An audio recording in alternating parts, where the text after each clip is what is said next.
నిర్గమకాండం 15వ అధ్యాయం 26వ వచనం. నిన్ను స్వస్థపరచు యెహోవాను నేనే. స్తోత్రం దేవా సర్వోన్నతుడా. ఈరోజు ఈ యొక్క వాక్యాన్ని ధ్యానిస్తూ ఉండగా నాతో మాతో మాట్లాడి ప్రతి వారికి వినగల చెవి గ్రహించగలను అనుగ్రహించి విత్తబడిచిన వాక్యం వ్యర్థం కాకుండా ప్రతి హృదయంలో నాటబడి నూరంతర పంట అనుభవించినట్లు చేసినందుకు వందనం చెల్లిస్తూ నజరేయుడైన యేసుక్రీస్తు నామములో ప్రార్థించి నమ్మి పొందుకొని నమ్మ పరమ తండ్రి, ఆమెన్. హల్లెలూయా. దేవునికి స్తోత్రం కలుగును గాక. ప్రియులారా, గమనించాలి, మనకొచ్చే ప్రతి బలహీనత దేవుడిచ్చేది కాదు. మనకొచ్చే ప్రతి అనారోగ్యము దేవుడిచ్చేది కాదు. చాలామంది దేవుడు మాకు ఈ రోగం పెట్టాడు, దేవుడు మాకు ఈ సమస్య పెట్టాడు అని అంటుంటారు. అది వాస్తవం కాదు. దేవుని దగ్గర నుంచి ఏ రోగము మనకు వచ్చే అవకాశం లేదు. కానీ దేవుడే విడిపించేటువంటి వాడు మనకు వచ్చిన ప్రతి సమస్య నుంచి. ఇది వాస్తవం. అలాగే డాక్టర్ మనకి బాగు చేస్తాడనుకుంటాం. డాక్టర్ ట్రీట్మెంట్ మాత్రమే చేస్తాడు, కానీ స్వస్థత ఇచ్చేటువంటి వాడు దేవుడే. ఇక్కడ వాక్యం గమనించాలి. నిన్ను స్వస్థపరిచే యెహోవా నేనే అంటూ ఉన్నాడు దేవుడు. ఇంగ్లీష్లో ఒక సామెత ఉంటుంది, doctor treats you, God heels you. అంటే డాక్టర్ నీకు ట్రీట్మెంట్ మాత్రమే చేస్తాడు తనకున్న జ్ఞానంతో. స్వస్థత ఇచ్చేటువంటి వాడు మాత్రం దేవుడే. ప్రియులు గమనించాలి. ఒక అద్భుతమైనటువంటి సంఘటన మీతో పంచుకోవాలని చెప్పి నేను ఆశపడుతున్నాను. కారేపల్లి ప్రాంతంలో ఒక సంఘంలో కందుల లక్ష్మి అనేటువంటి ఒక పేద విధవరాలు ఉన్నదంట.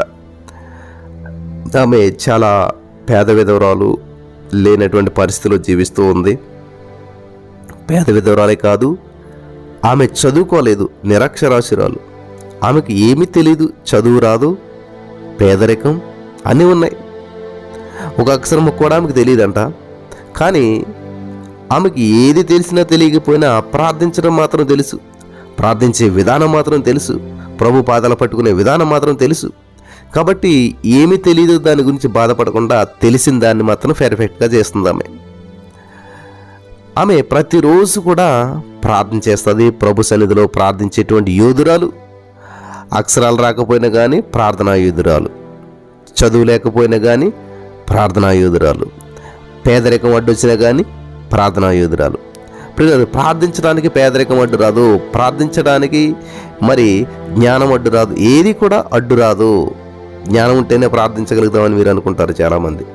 కానీ ఇక్కడ చూడండి, ఈమె పేదరాలు, నిరక్షరాస్యురాలు, కానీ ప్రార్థనా యోధురాలు. ఇక్కడ ఆ యొక్క కందుల లక్ష్మి గారిని, ఆ భేద విధవరాలని దేవుడు తన పరిశుద్ధాత్మతో నింపి ప్రార్థనా పరిచర్యలు వాడుకుంటున్నాడు. ప్రార్థనా పరిచర్యలు ఉన్నదామే. దేవునితో సహవాసం ఆమెకు నిత్య కృత్యమైపోయింది. అది నిత్యము ప్రతిరోజు ఒక అలవాటుగా మారిపోయింది. ప్రతి విషయానికి ప్రభువే ఆనుకొని ప్రార్థించడం అలవాటుగా కలిగినటువంటి వ్యక్తిగా ఉందామే. ప్రతి విషయంలో ప్రార్థిస్తుంది. ప్రార్థన గుంపులో ఉంది, ప్రార్థన యోధురాలుగా ఉంది, దేవుని సందులో అద్భుతంగా కొనసాగుతూ ఉంది. ఇటువంటి ఈమెకు సడన్గా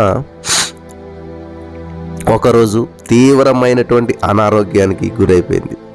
ఒక అనారోగ్యం వచ్చి పడింది ఆమెకి. బలహీనంతోనే ప్రభు సన్నిధిలో స్వస్థత నిమిత్తమై గోజాడింది.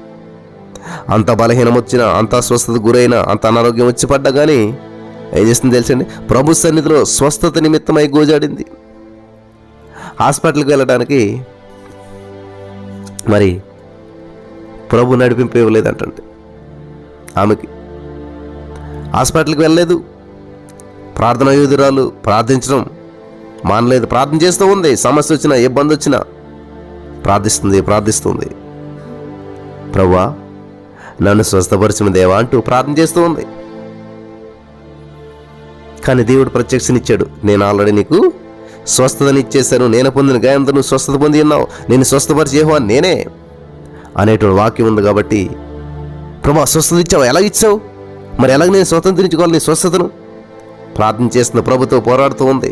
ప్రభు నువ్వే స్వస్థత ఇచ్చే, నేను ఎందుకు ఇంకా అస్వస్థతతో బాధపడుతున్నాను, నేను ఎలా స్వతంత్రించుకోవాలి స్వస్థతను అంటూ ప్రార్థన చేస్తూ ఉందంట. హల్లెలూయా.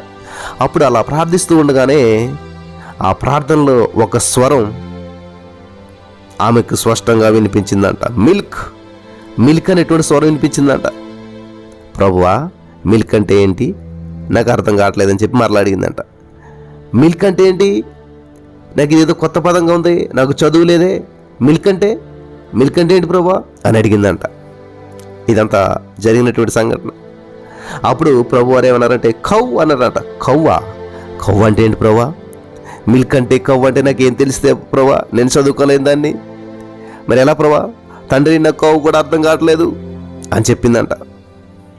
పిల్లలు గమనించాలి, ఇలా చెప్తూ ఉన్నది, ఈ మాటలు ఏమి వింటూ ఉంది, కానీ విన్నటువంటి దాన్ని బట్టి ఏమీ అర్థం కాలేదు ఆమెకి. వెంటనే ప్రార్థన చేస్తూ ఉంది, యేసయ్యా నాకు ప్రత్యక్షత నీదేవా, నాకు అర్థం చేసుకునే కృప చూపించేదేవా అని చెప్పి వెంటనే తన ఆత్మలో ప్రార్థిస్తూ ఉండగా ఒక దర్శనం చూసిందంట. ఏంటి ఆ దర్శనం? ఒక ఆవు కనిపిస్తూ ఉంది. ఆవు యొక్క పాలిండ్లు అంటే ఆవు యొక్క పొదుగు కనిపించిందంట. ఆవు యొక్క పొదుగు నిండా పాలుతో ఉన్నటువంటి ఆవు పొదుగు కనిపించిందంట.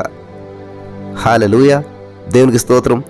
అప్పుడు ఆమెకి ఆత్మలో గ్రహించింది ఏంటంటే, ఆత్మలో అర్థం చేసుకుంది ఏంటంటే, ఓహో కవ్వు అంటే ఆవు కదా, మిల్క్ అంటే పాలు కదా, ఏమో అలాగై ఉండొచ్చు. కాబట్టి దేవుడు నాకు చూపించింది ఏంటంటే ఆవు పాలు తాగమంటున్నాడు అనమాట. ఆవు పాలు త్రాగమని చెప్పి ప్రభువారు నాకు చెప్తున్నాడు అని అర్థం చేసుకున్నదంట. ఓహో నాకున్న సమస్యకు పరిష్కారం ఇదన్నమాట, దేవుడు నాకు ఇచ్చిన మెడిసిన్ ఇదన్నమాట అని చెప్పి ఆ చదువు లేకపోయినా కానీ ఆ యొక్క దేవుడిచ్చిన దర్శనాన్ని బట్టి అర్థం చేసుకొని కవ్వు అంటే ఆవా, ఓకే పాలా అని చెప్పి అర్థం చేసుకుని వెంటనే ఆమె ఆవు పాలు కొనుక్కోవటం మొదలుపెట్టిందంట. ఆవు పాలు కొనుక్కొని ప్రొద్దుట మధ్యాహ్నం సాయంత్రం త్రాగిందంట. ప్రొద్దుట సాయంత్రం మధ్యాహ్నం 3 పూటలా తాగిందంట. ఎప్పుడైతే 3 పూటలా పాలు తాగడం మొదలుపెట్టిందో తనకున్నటువంటి జబ్బు, అనారోగ్యము, ఆ తీవ్రమైనటువంటి బలహీనత కొన్ని రోజులయ్యేసరికి మటుమాయమైపోయిందంట. స్వస్థత పొంది బలంతో నింపబడిందంట. హల్లెలూయా, దేవునికి స్తోత్రం కలుగును గాక. స్వస్థతతో నింపబడిందంట, ఆరోగ్యం పొందుకుందంట, బలవంతురాలైపోయింది, ఏ సమస్య లేకుండా అయిపోయింది. దేవునికి స్తోత్రం కలుగును గాక. వింటున్నారా? చాలా అద్భుతమైనటువంటి నిజ సంఘటన ఇది. నా ప్రియమైనటువంటి సహోదరి స్నేహితులారా, మీరు కూడా మనం కూడా ప్రభుతో సహవాసం చేయాలి. అలా ప్రభుతో సహవాసం చేసినప్పుడు ఆయన సమస్త మార్గాల విషయమై మనకు నడిపింపునిస్తాడు. ఆయన మన పరమ వైద్యుడు. ఆమేన్.